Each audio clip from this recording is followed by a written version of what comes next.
حوض کوثر کیا چیز ہے, کسے کہا جاتا ہے؟ آپ بتائیں فرض نماز چھوڑنے کا کیا نقصان ہوتا ہے؟ اللہ کے رسول صلی اللہ علیہ وسلم نے ایک بدبخت انسان کو بددعا دی ہے, اور بددعا یہ دی ہے کہ اللہ تجھ پر اپنے کتوں میں سے ایک کتا مسلط کرے. کل میں کتنے یاد ہیں آپ کو؟ کل میں 4 یاد ہے, چاروں بھی تھوڑا کچا کچا. چلو دوم کلمہ سنا. سجدہ سہو یہ کیا چیز ہے؟ بوڑھے آدمی کے متعلق فرمایا کہ اس کا دل 2 چیزوں کے بارے میں ہمیشہ جوان رہتا ہے, تو آپ بتائیں وہ 2 چیزیں کون سی ہیں؟ بسم اللہ الرحمن الرحیم. تمام جے کے معارف دیکھنے والوں کو میرا پیار بھرا سلام. میں ہوں آپ کا میزبان شاہد الرحمان.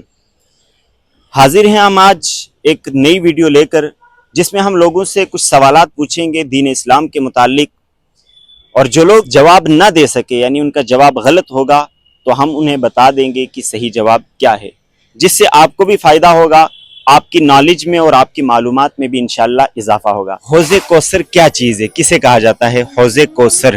حوض کوثر جنت میں ایک حوض ہے جس سے ہمارے نبی صلی اللہ علیہ وسلم جنتیوں کو پانی پلائیں گے. جس سے ہمارے نبی صلی اللہ علیہ وسلم جنتیوں کو پانی پلائیں گے. بالکل صحیح کہا انہوں نے. حوض کوثر جس کے بارے میں رسول اللہ صلی اللہ علیہ وسلم نے فرمایا کہ اس کے برتن ستاروں کے برابر ہوں گے, اور ایک مرتبہ جو اس سے ایک بھی گھونٹ پی لے گا اسے دوبارہ کبھی پیاس نہیں لگے گی. بالکل آپ کا جواب صحیح اور درست. آپ بتائیں فرض نماز چھوڑنے کا کیا نقصان ہوتا ہے؟ معمولی سی بات ہے, تو دنیا میں ہاں. بھی نقصان ہے, آخرت کے لیے بھی. دنیا کا بھی نقصان اور آخرت کا بھی نقصان ہوتا ہے. بالکل انہوں نے صحیح کہا, اور اس پر میں آپ کو ایک حدیث بھی سنا دوں. اللہ کے رسول صلی اللہ علیہ وسلم نے فرمایا کہ جو شخص ایک نماز جان بوجھ کر چھوڑ دیتا ہے تو وہ ایسا ہے گویا اس کے گھر کے لوگ, اس کا مال و دولت سب کچھ اس سے چھین لیا گیا ہو. تو بڑی اچھی بات کہی ہے بھائی نے کہ دنیا کا بھی نقصان ہوتا ہے اور آخرت کا بھی نقصان ہوتا ہے. کیا نام ہے آپ کا؟ عبدالشہید. عبدالشہید بھی کہاں سے آپ؟ مہنڈر سے ہوں. ماشاءاللہ. تو آپ کہاں پڑھ رہے ہیں ابھی؟ بٹھنڈی مرکز المعارف میں. مدرسے میں. جی. ماشاءاللہ. کس کلاس میں؟ دورہ حدیث میں. ماشاءاللہ. دورہ حدیث میں, یعنی اس سال فراغت ہے آپ کی. چلیں پھر آپ کے لیول کا ہی انشاءاللہ سوال پوچھیں گے. آپ بتائیں اللہ کے رسول صلی اللہ علیہ وسلم نے ایک بدبخت انسان کو بددعا دی ہے, اور بددعا یہ دی ہے کہ اللہ تجھ پر اپنے کتوں میں سے ایک کتا مسلط کرے. یہ کسے بددعا دی تھی آپ نے؟ عتیبہ بن ابو لہب کو. جی بالکل, ابو لہب کے بیٹے عتیبہ کو آپ نے یہ بددعا دی تھی. اللہ ہم سب کی حفاظت فرمائے. سجدہ سہو یہ کیا چیز ہے, کب پیش آتا ہے اور اسے کس طریقے سے ادا کیا جاتا ہے, کہتے کسے ہیں سجدہ سہو؟ سجدہ سہو دراصل نماز میں اگر کبھی بار ہم سے کوئی واجب چھوٹ جاتا ہے تو پھر ہم جو ہے آخری رکعت میں اتحیات اور اشہد اللہ پڑھنے کے بعد ہم سلام پھیرتے ہیں اور رکوع میں جاتے ہیں, 2 سجدے کرتے ہیں.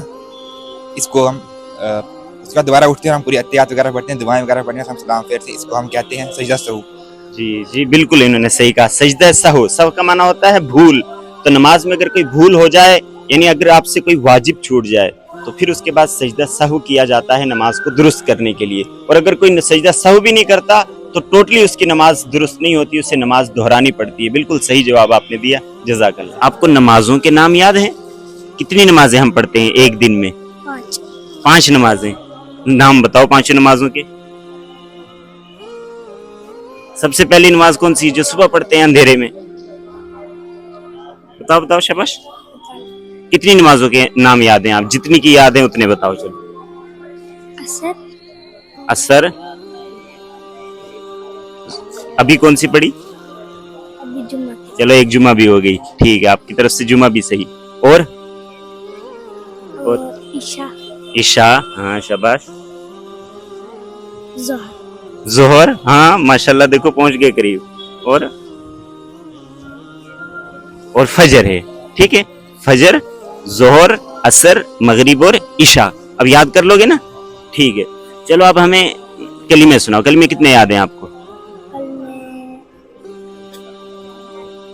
4 یاد ہے, چاروں بھی تھوڑا کچا. چلو دوم کلمہ سناؤ.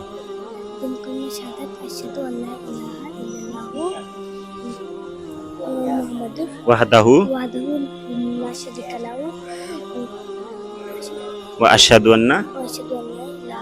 واشہد ان محمد عبدہ ورسولہ. چلو آج آپ گھر جا کے سارے کلمے یاد کرو گے, ٹھیک ہے؟ 6 کے 6 کلمے یاد کرو گے, پھر آپ کی دوبارہ ویڈیو بنائیں گے اگلے جمعہ کو. کرو گے 6 کے 6 کلمے یاد؟